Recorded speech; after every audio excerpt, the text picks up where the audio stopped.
Nothing happens. Welcome back to Garage Matters. Now today, we're not gonna be messing with these toys. We're gonna go outside and do a real man's job. Now let's head outside and make ourselves useful. What we gotta do today is cut this grass. My backyard is overgrown with all this grass, but what we need to do is head on over here to my lawnmower. This lawnmower is it's probably about 15 years old, so I really don't keep up with it much. I normally just cover it up and leave it outside, and you guys probably do the same thing unless you guys have a shed, but I don't have a shed and I don't want to keep this in my garage. But we'll go ahead and pull this tarp off and roll it over back into the garage and see if it'll start up. Now with this tarp removed, let's go ahead and take a look at this lawnmower. So this lawnmower says guaranteed to start. So before we see if this claim is actually true, let's go ahead and see if there's any fuel in here, because it's been sitting like this since the winter time. So looks like there's no fuel in here. So I'm gonna fill this up and just try to crank it up and see if it starts. Got the gas can. Pour some gas in here. All right. So now that we know that this lawnmower has fuel in here, let's go ahead and close this back up and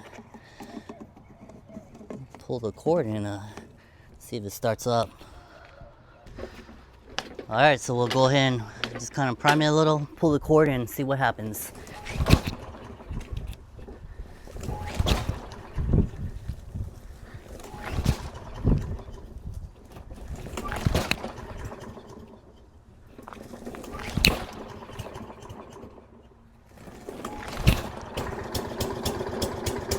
Alright, so it took a little while, but it seems like it's trying to start. Let's go ahead and mess with the throttle.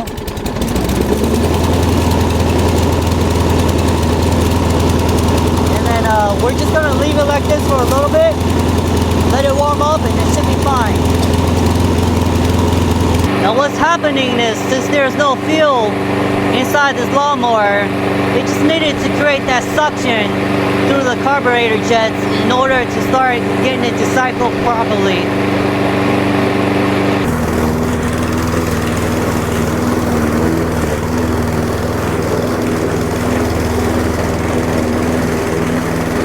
Alright, so I started cutting the grass, but then it died again. So I thought we were gonna be in the clear, but it keeps dying. So what I'm gonna do is just use this starter fluid right here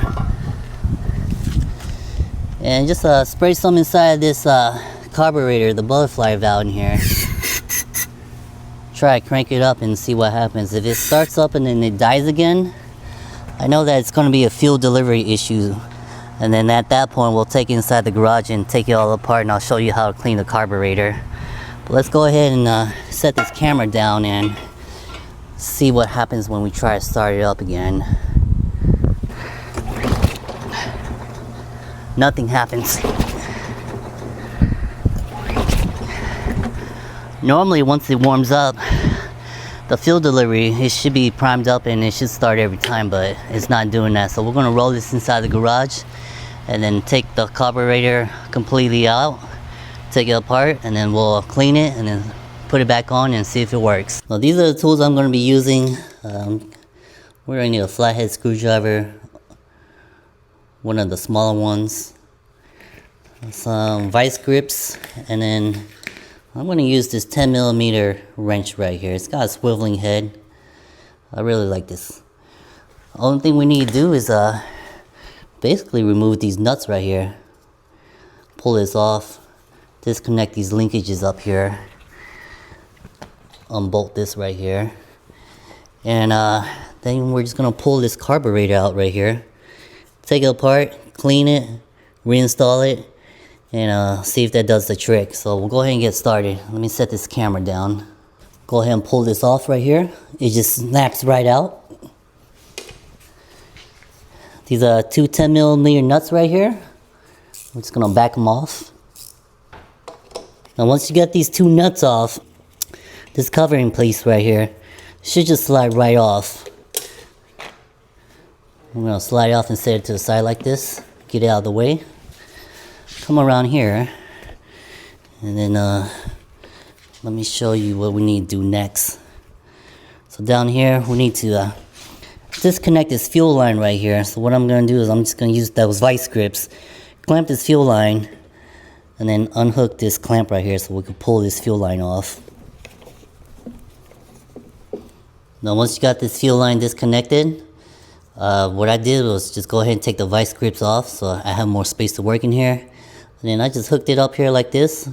So this clamp, I just rested it on this cable right here. So it's going to stay up above the fuel tank and it's not going to drip out.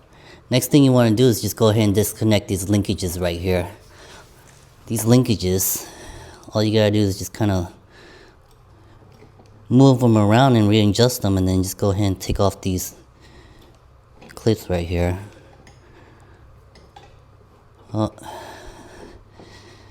can't do it with one hand, so I'm gonna set the camera down and then do it real quick. This next one, you can't take it off until you disconnect it from the other side. So the other side that it needs to be disconnected from is over here, right here. So you're just gonna follow this linkage right here to over here, and then you're gonna disconnect these two nuts right here. This one right here, and this one under here. Stick our wrench back underneath here. Back it off. Now once you got those two nuts removed, this should just slide right off. Pick it up, set it to the side, and then once it's removed like this, you can go ahead and disconnect the linkage from here. Now once that's separated, we're gonna come back over here, disconnect it from here, and then just set it to the side, just like that. Now once all that's done, this is ready to come off. All you gotta do is just slide it off now. I'm gonna take this over to our workbench and disassemble it, clean it, and reinstall it. I've got a little container over here to kind of catch some of this fuel that's gonna come out, but if you pour it upside down, some fuel should start draining from it. So what I'm trying to do is just drain all the fuel out of this fuel bulb right here. That way when I go ahead and disconnect it, there's not gonna be fuel that's just dripping everywhere. So you just turn it upside down like this, and drain all the fuel out. That's probably good enough. Set this to the side, wipe it down real quick. And then the next thing we need to do is just separate this fuel bulb from this housing up here. So all you gotta do is just remove this bolt down here. This is the drain bolt, but we already kind of drained it, so I'm not gonna remove the drain bolt. There shouldn't be much left in here since we already drained it, but this is a 10mm bolt. I'm just gonna go ahead and use a 10mm wrench and then just back it off.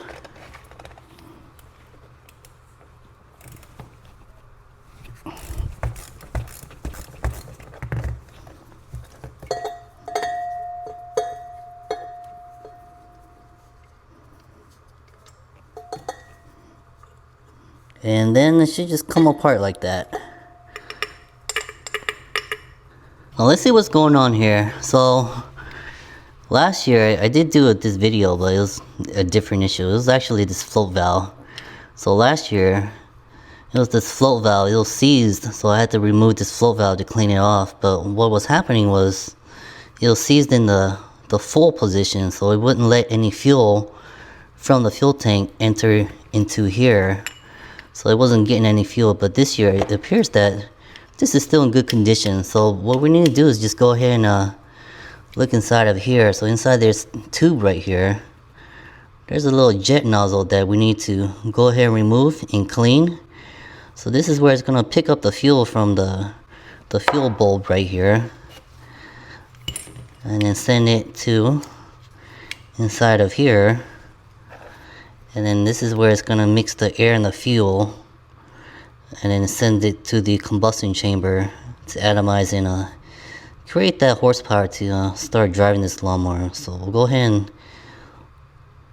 use our flathead screwdriver and stick it inside this tube and back out this jet nozzle.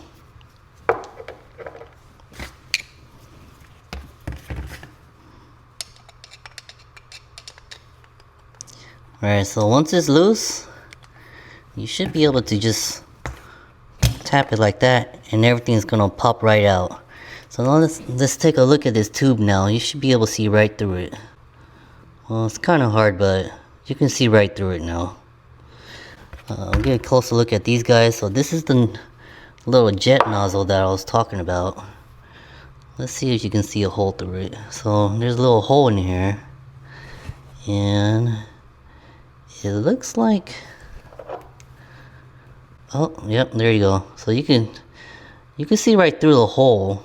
So we know that this hole's not clogged up, but the issue could be in here. So I don't know, it looks like you can still see a hole in here, but regardless, we'll go ahead and clean it out. There's some holes in here as well too, but I can see right through it. But we'll go ahead and just clean everything out. I think at this point everything is starting to look really good.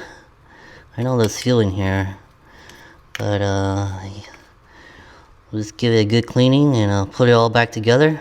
Now to clean these two items right here, what I normally do is use a wire brush to knock out all of that debris that's like caked in here and stuck in here. But it looks like these holes are free and clear, but there might be some loose particles that we're going to need to knock out. So for that, I'm just going to use this brake cleaner right here, spray it inside of here and just knock out all of that debris, and that should do the trick. And then I was looking at the fuel that we pulled out earlier. So looking at this fuel, what I didn't realize was that this fuel is really dirty, and all this milky stuff in here, that is actually the water being separated from the gas. So we know that the gas that came out of that gas can was bad, and that's probably why it would start up and then it would eventually die. And something else you want to do is make sure you clean out this bulb. So I'm just going to spray it down with some brake cleaner, all this crud in here.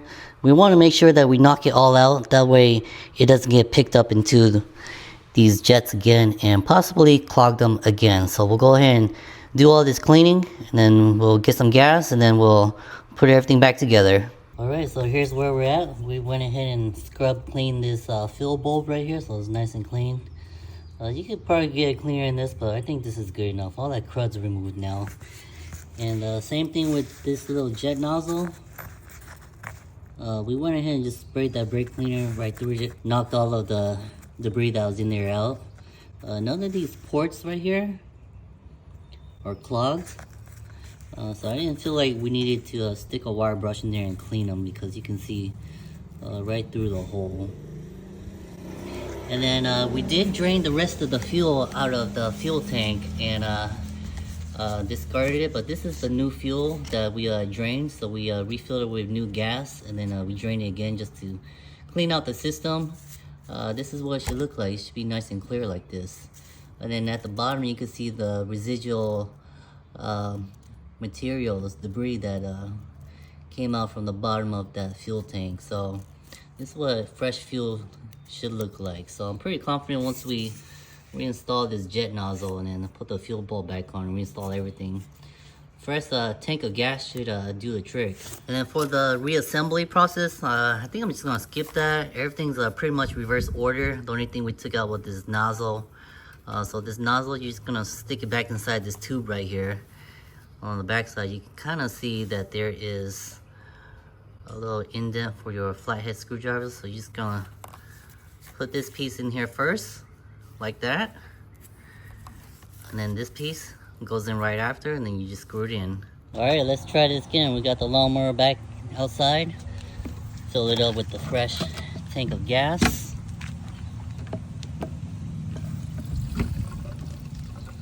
That should be good. And then since there's no fuel in the carburetor right now, we're gonna go ahead and use this starting fluid and just spray it inside this valve right here to get it going. That's probably good enough. I'm just gonna set this camera down and start it up and see what happens. Alright, sounds like it's going.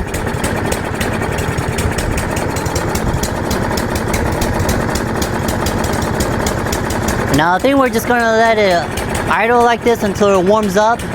Once it warms up, it should pull all that fuel that's inside the fuel bulb through the carburetor. Let's go ahead and help it out.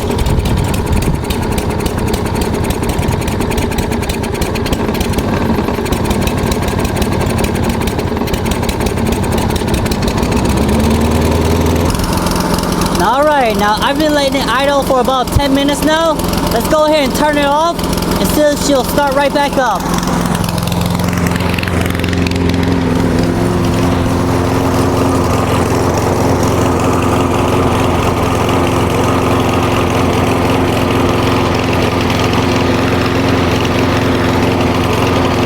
Now if we turn it off and it starts back up, we know that the problem was just a bad fuel issue.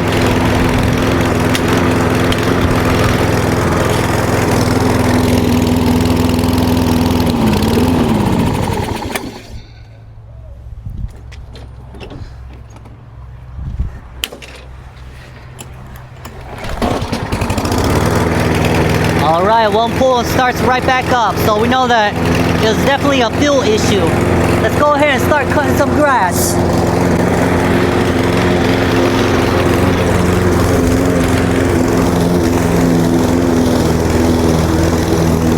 Oh yeah, no problem at all. Now she's making some horsepower. Look at that. Woo! Alright. Alright, so